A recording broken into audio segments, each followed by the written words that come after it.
noches, bienvenido al podcast Sin Libertad la Vida Nada Vale. Yo soy Diego Trinidad. Esta noche vamos a hablar de política, de lo que está pasando aquí en Estados Unidos y en el resto del mundo.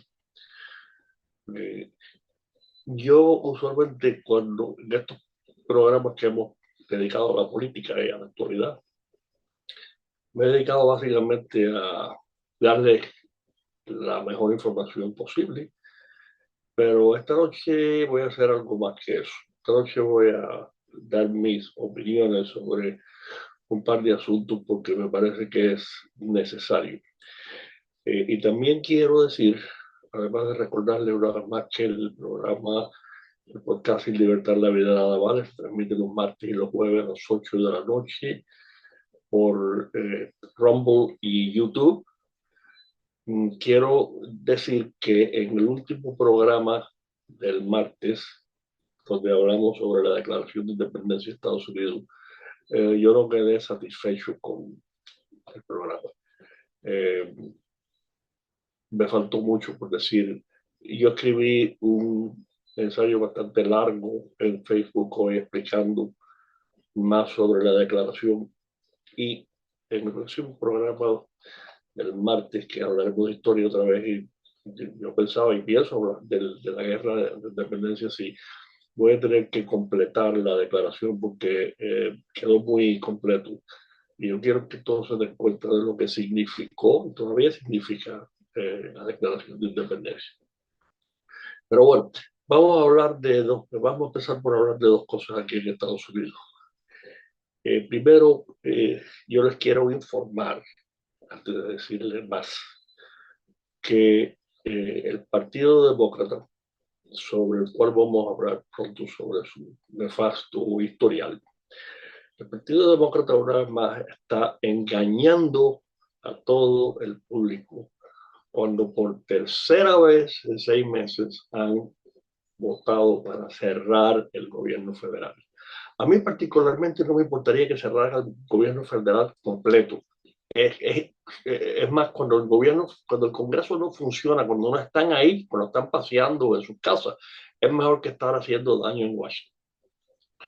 Pero el problema es que, por supuesto, ellos culpan a los republicanos, y cuando es totalmente falso. En este caso, los demócratas han cerrado el gobierno porque están empeñados en que se le quiten los fondos al servicio de inmigración, conocido como ICE, lo cual es imposible. ¿Por qué? Porque el servicio tiene fondos aprobados hasta el año 2029. O sea que todo esto es un circo, una farsa y una mentira. Ellos no pueden quitarle los fondos porque los fondos ya están concedidos por ellos mismos. Ellos votaron a favor de esto. Entonces lo segundo es todavía peor, porque el gobierno obviamente se va a abrir y otra vez, como de costumbre, le van a devolver los sueldos a los pocos empleados. Por cierto, afortunadamente han dejado fuera ya 300,000 empleados federales. Otros 300,000 más que caerían muy bien. Pero el segundo asunto es mucho peor. Es la ley que la Cámara aprobó la semana pasada por un solo voto para requerir que en todas las elecciones federales se presente identificación con foto. Ahora, todos ustedes que me están escuchando saben perfectamente bien que aquí en este país hace falta una identificación con foto prácticamente hasta para ir a los baños públicos. No tengo que citar los lugares donde hace falta, todos lo sabemos, empezando por los bancos. Los edificios federales y estatales no se puede entrar a lo que sea si no se enseña una identificación con foto. Pero entonces, a pesar de que los mismos miembros del Partido Demócrata tienen que enseñar su propia identificación, aunque sean reconocidos como representantes y senadores, tienen que enseñar la identificación, por ejemplo, para entrar al edificio al Capitolio. No importa.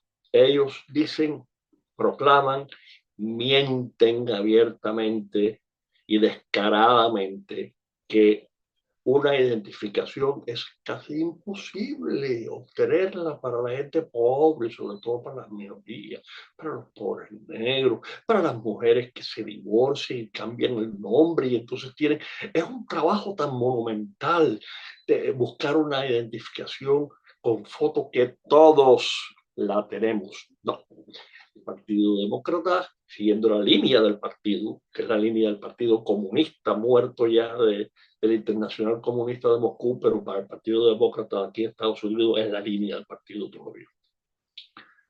No solo eso, mienten más todavía diciendo que es una ley discriminatoria, especialmente contra los negros, los cuales desafortunadamente todavía 3/4 de los votantes negros siguen apoyando el Partido Demócrata, a pesar que los han explotado, se han aprovechado de ellos, han abusado de ellos. Pero bueno, por lo menos ahora un 25-26% está apoyando, por lo menos a Trump, después de que pase él. No se sabe, aunque haya habido otros casos en que candidatos republicanos han tenido hasta más apoyo que él. Pero bueno, una vez más, todo es mentira. Es más, le han entrevistado a votantes en las calles, a negros, a hispanos, y prácticamente se han reído ante el entrevistador, porque han dicho, identificación con fotos, pero si eso todos las tenemos, todos tenemos muchas de ellas con nosotros aquí ahora mismo. Pero una vez más, esa ley no solo requería que se enseñara una identificación con foto al votar, también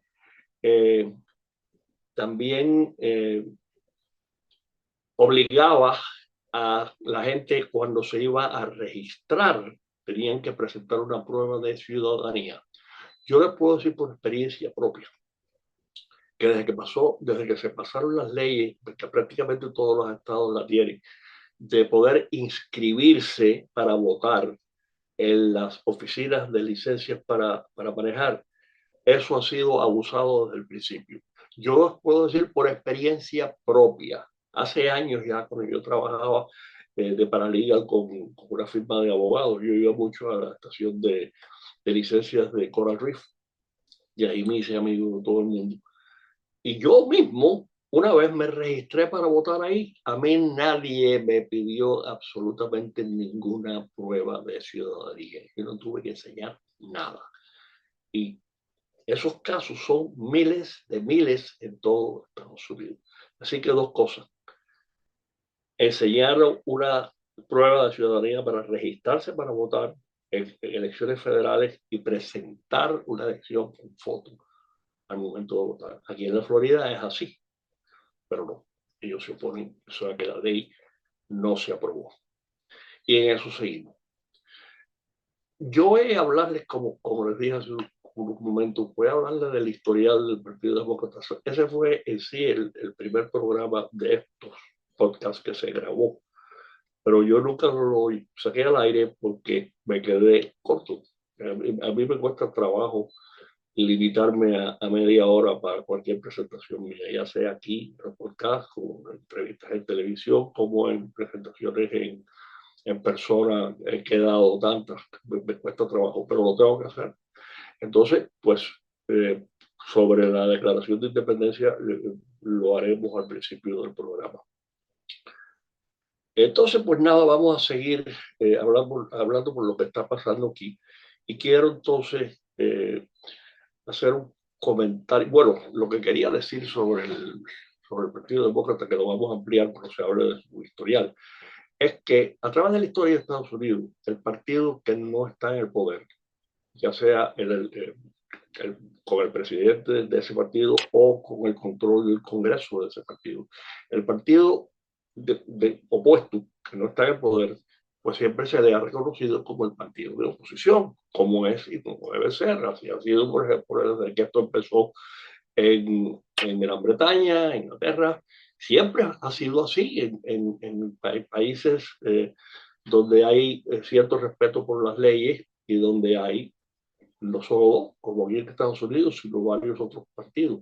Pero bueno, eso se acabó aquí, señores y señores. Desde por lo menos la elección del 2000, cuando se provocó la gran división por los votos de aquí de la Florida especialmente. Y los demócratas querían seguir y pedían y pedían y pedían.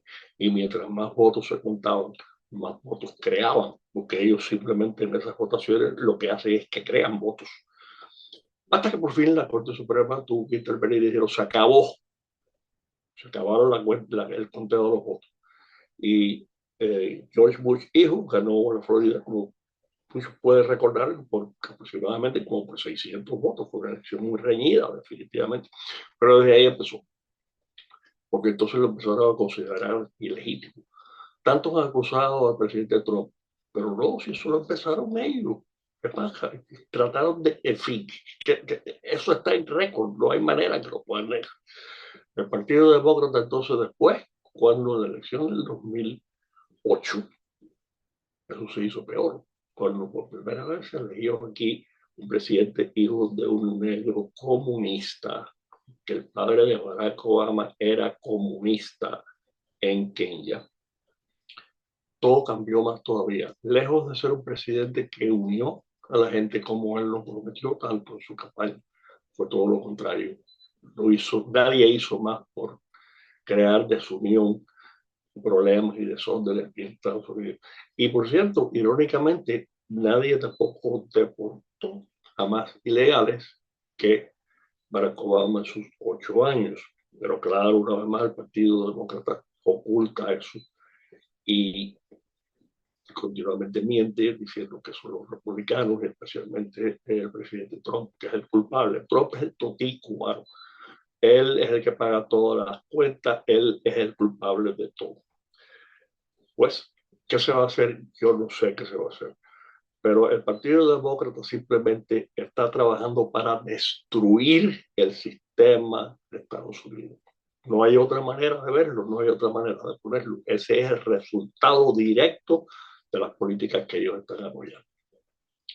Eso es lo que quería decir, ese es mi comentario editorial de hoy. Quiero mencionar el maravilloso discurso del secretario de Estado Marco Rubio en Múnich la semana pasada. Fue algo verdaderamente brillante, histórico. Yo no lo vi, ni lo vi en vivo, ni lo vi por varios días después. Me lo mandaron, de hecho, por Facebook, y ahí fue cuando lo pude ver todo y verdaderamente que me quedé totalmente impresionado.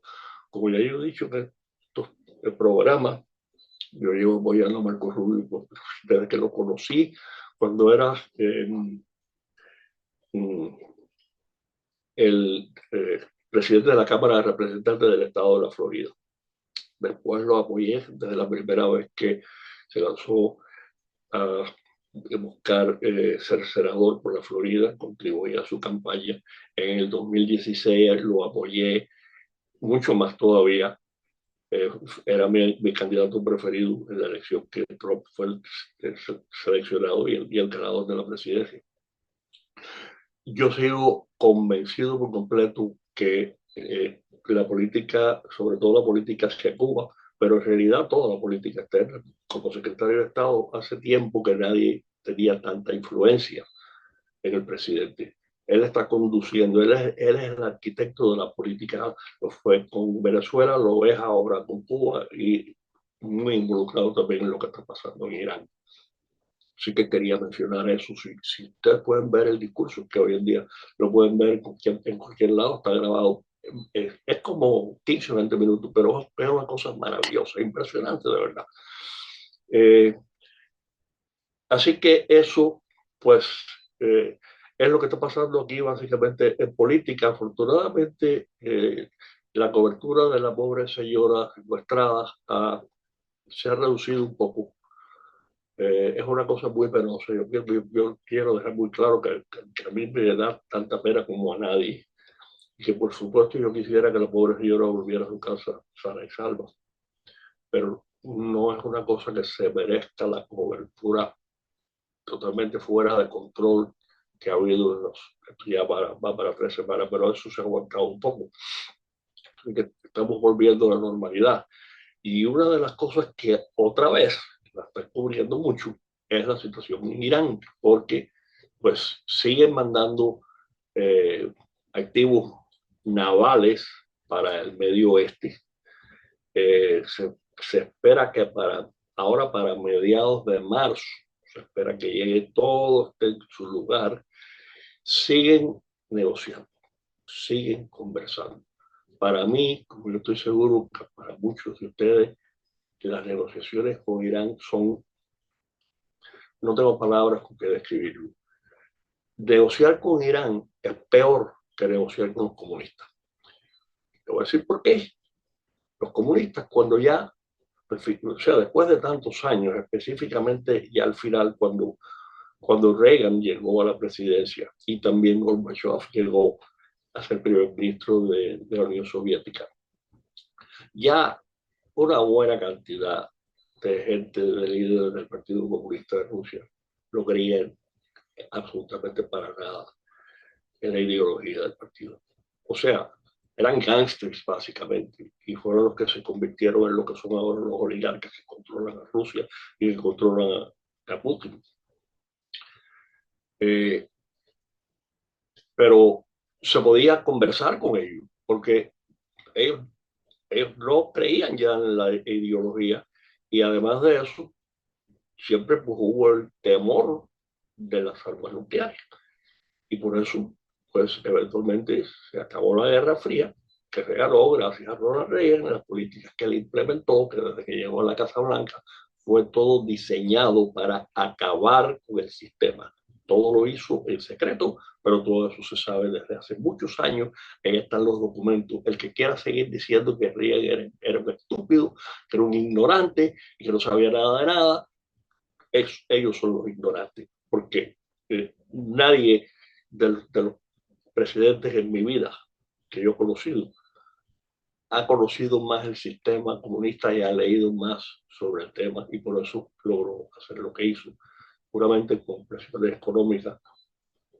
Hablaremos sobre la presidencia de Reagan, porque yo tengo más libros sobre Reagan y su presidencia que de todos los otros presidentes de Estados Unidos juntos.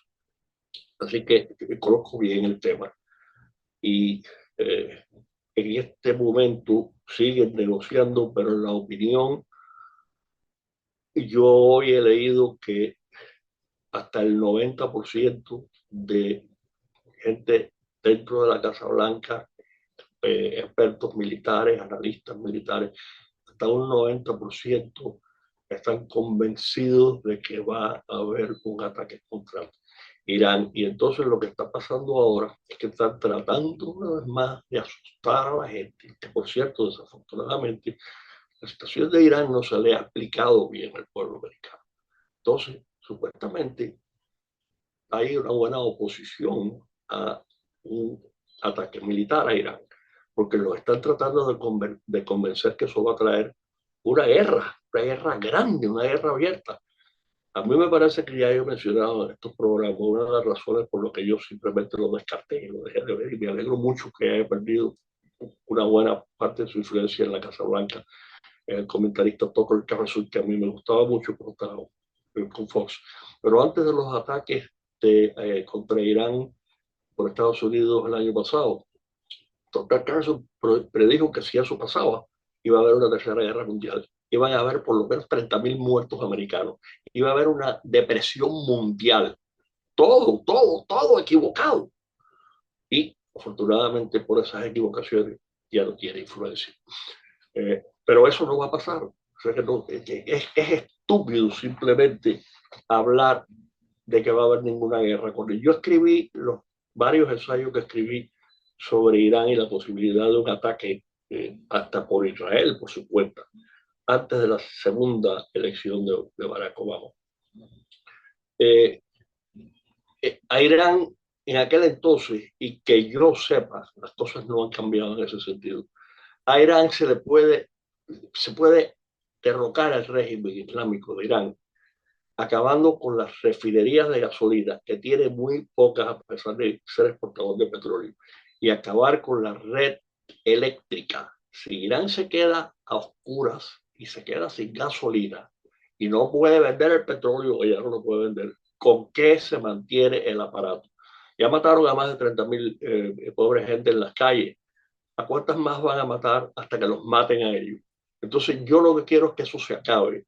Y afortunadamente a mí me parece que eso es lo que vamos a ver y lo vamos a ver bien pronto. Ahora vamos a Cuba. En Cuba seguimos esperando y pues probablemente tendremos que seguir esperando un poco más. Y a mí me maravilla como tantos cubanos, aquí por lo menos, que llevan 67 años esperando sin abrir la boca, por 67 años, cuando ahora por fin alguien está haciendo algo activo directamente para terminar con ese régimen. No quiere que sea ya, tiene que ser como ellos quieran. No como va a ser, no, no quiere que sea como ellos quieran. Ha habido varios comentarios últimamente. No voy a mencionar uno que yo contesté hoy, que le está pidiendo al presidente que considere culpable porque él lo dijo. Porque Raúl Castro dijo hace años cuando derribaron los aviones de hermanos al rescate, dijo que él había dado la orden.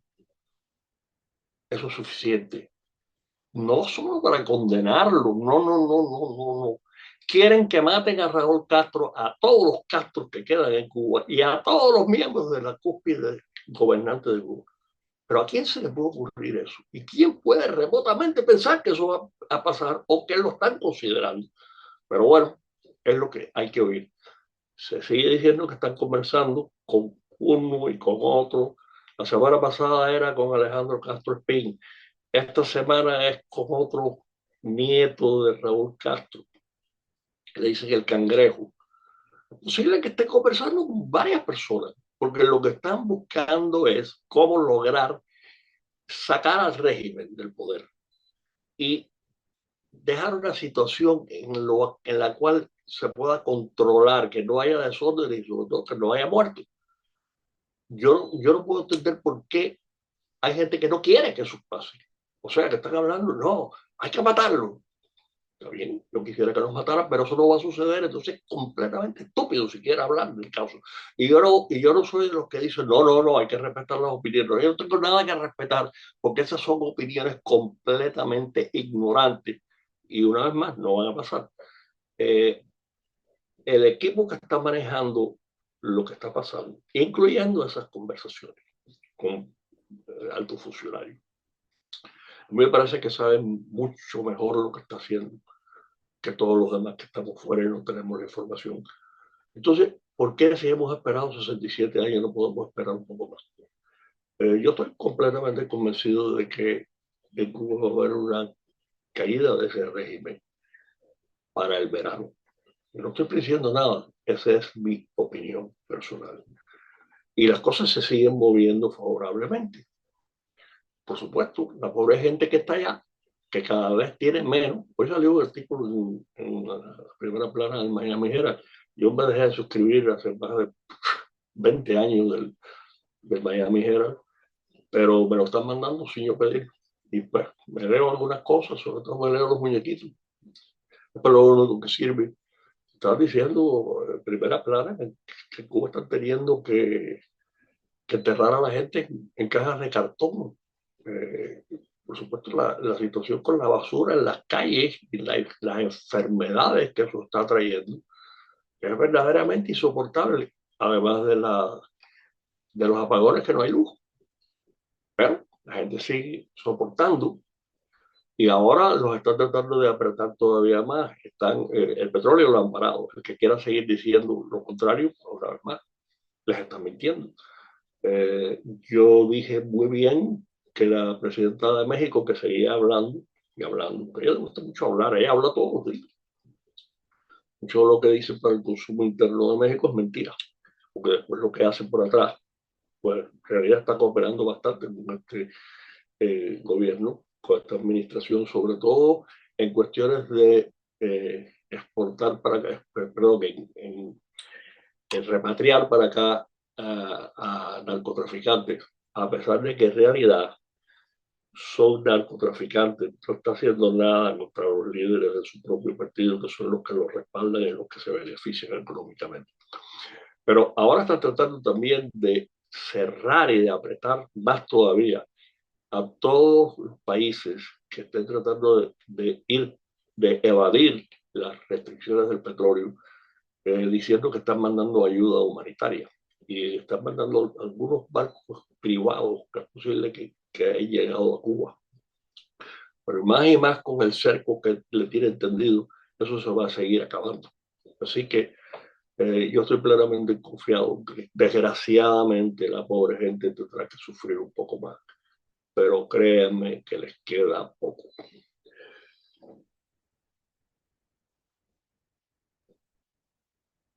Esta noche también hay primarias, sobre todo para elegir candidatos de los dos partidos, muy especialmente en Texas, que curiosamente el senador Cornyn, que lleva muchos años en el Senado, ha sido un senador bastante bueno. Lo están retando dos otros republicanos, el teniente gobernador del estado, que es muy popular, Ken Paxton, que está adelante de él en la encuesta, y un representante que también es bastante bueno, joven negro, y eso puede ser problemático porque si el voto republicano se divide, no solo ahora en la primaria, sino después en la elección, puede ser problemático. Por los demócratas, si ustedes se creen que está aspirando a ser senadora, Jasmine Crockett, no tengo palabras para describirlo. Simplemente es una mujer extraordinariamente ignorante, que no tiene la más remota razón de ser representante del Congreso de Estados Unidos. La única razón que la tiene por la manera que los distritos congresionales hace años que se manipularon para que pudieran elegir a representantes que supuestamente representaban a las minorías. Entonces, por ejemplo, en un distrito congresional que crean para que sea mayoritariamente de negros, pues cualquier negro que supuestamente va a ganar, no importa contra quién, va a ganar. Yo les pudiera decir de un par de casos históricos. Uno de ellos fue un negro que no lucía ni quería lucir como negro en los años 50, Adam Clayton Powell, que era representante de Harlem, y Adam Clayton Powell era invencible, un hombre de la extrema izquierda, pero un oportunista. Y hubo otro italiano-americano que se llamaba Vito Marcantonio. Ese era prácticamente comunista, o sea, abiertamente apoyaba la línea de Stalin. Los dos fueron reelegidos una y otra vez, porque pues eran populares y traían dinero a su distrito, y así es el sistema aquí. Entonces, no sabemos lo que va a pasar, pero cualquiera de los tres, aunque en realidad eso está entre Paxton y Cornyn, cualquiera de los dos que gane debe ganar fácilmente, sobre todo con los oponentes que quieren. El otro es un representante blanco que ha causado un revuelo porque supuestamente la otra noche en un programa de televisión del CBS dejó presentar el programa, lo cual hoy esta noche el director de la de Fair Trade Commission que controla la televisión dijo que son mentiras, que estaban mintiendo. Cualquiera de los dos son, bueno, si gana la mujer, yo no sé. Pero el otro candidato no es tan malo, por lo menos puede competir. Me parece que también hay primarias en Georgia, que también pueden ser importantes, porque los dos senadores de Georgia me parece que se tienen que reelegir este año y los dos han perdido bastante popularidad. Ninguno de los dos debía haber sido electo.